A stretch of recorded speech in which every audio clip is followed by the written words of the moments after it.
ಎಲ್ರಿಗೂ ನಮಸ್ಕಾರ. ಎಲ್ರಿಗೂ ವಿಶ್ವ ಪರಿಸರ ದಿನಾಚರಣೆಯ ಶುಭಾಶಯಗಳು. ಈಗಾಗಲೇ ಸಾಹೇಬರು ಹೇಳಿದ್ದಾರೆ ಈ ದಿನದ ಉದ್ದೇಶ ಏನು ಅಂತಕ್ಕಂಥದ್ದು.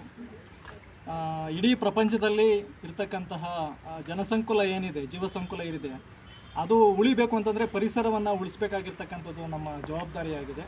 ಅದರಲ್ಲೂ ವಿಶೇಷವಾಗಿ ಮುಂದಿನ ಪೀಳಿಗೆಗೆ ನಾವು ಬಿಟ್ಟು ಹೋಗ್ತಕ್ಕಂಥದ್ದು ಏನು ಅಂತಂದರೆ ಪರಿಸರ. ನಾವು ಎಲ್ಲ ನಾಶ ಮಾಡಿ ಹೋತು ಅಂತಂದರೆ ಅವ್ರಿಗೆ ಏನು ಉಳಿಲಿಕ್ಕೆ ಇರೋದಿಲ್ಲ. ಬಯಲುಸೀಮೆಯಲ್ಲಿ ಸಾಕಷ್ಟು ಕಡೆ ಎಲ್ಲ ಕೂಡ ಇವತ್ತು ಅಂಡರ್ಗ್ರೌಂಡ್ ವಾಟರ್ ಕೂಡ ಎಲ್ಲನೂ ಫ್ಲೋರೈಡ್ ವಾಟರ್ಸ್ ರೀತಿಯಲ್ಲಿ ಬರ್ತಾ ಇದೆ. ಪಶು ಪಕ್ಷಿಗಳೆಲ್ಲ ಕೂಡ ವಿನಾಶದ ಅಂಚಿಗೆ ಹೋಗ್ತಾ ಇದ್ದಾವೆ. ಸೊ ಹಾಗಾಗಿ ಅವುಗಳನ್ನೆಲ್ಲ ಕೂಡ ನಾವು ಉಳಿಸ್ತಕ್ಕಂಥ ಜವಾಬ್ದಾರಿ ನಮ್ಮ ಮೇಲೆ ಇದೆ. ಕೇವಲ ಮನುಷ್ಯ ಮಾತ್ರನೇ ಅಲ್ಲ ಈ ಭೂಮಿ ಮೇಲೆ ಬದುಕ್ತಕ್ಕಂಥದ್ದು, ಎಲ್ಲ ಜೀವಸಂಕುಲ ಇರಬೇಕಾಗ್ತದೆ. ಹಾಗಾಗಿ ನಮ್ಮ ಒಬ್ಬ ಕವಿ ಅದ್ರ ಬಗ್ಗೆ ಒಂದು ಹಾಡು ಬರೆದಿದ್ದಾರೆ. ಎಲ್ಲಿ ಹೋದವೋ ಕಣ್ಣಿಗೆ ಕಾಣದಾದವೋ ಆ ಗಿಡ ಮರ ಬಳ್ಳಿ ಪ್ರಾಣಿ ಪಕ್ಷಿ ಓತಿಕೆತ.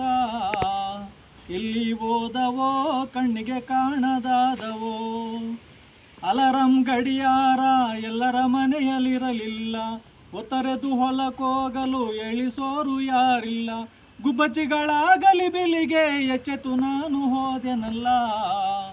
ಎಲ್ಲಿ ಹೋದವೋ ಕಣ್ಣಿಗೆ ಕಾಣದಾದವೋ.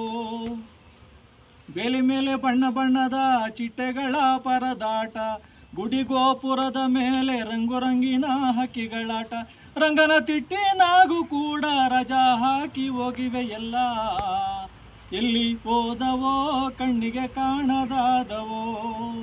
ಆ ಗಿಡಗಳನ್ನು, ಪಕ್ಷಿಗಳನ್ನು, ಪ್ರಾಣಿ ಸಂಕುಲವನ್ನು ಉಳಿಸ್ತಕ್ಕಂತಹ ಒಂದು ಜವಾಬ್ದಾರಿ ನಮ್ಮೆಲ್ಲರ ಮೇಲಿದೆ. ಆ ನಿಟ್ಟಿನಲ್ಲಿ ನಮ್ಮ ಕಾನೂನು ಸೇವಾ ಪ್ರಾಧಿಕಾರ, ಗೌರವಾನ್ವಿತ ಅಧ್ಯಕ್ಷರು ಮತ್ತು ವಕೀಲರ ಸಂಘ, ವಾರ್ತಾ ಇಲಾಖೆ, ವಿಶೇಷವಾಗಿ ಅರಣ್ಯ ಇಲಾಖೆ ಈ ಒಂದು ಕಾರ್ಯಕ್ರಮವನ್ನು ಆಯೋಜನೆ ಮಾಡಿದೆ.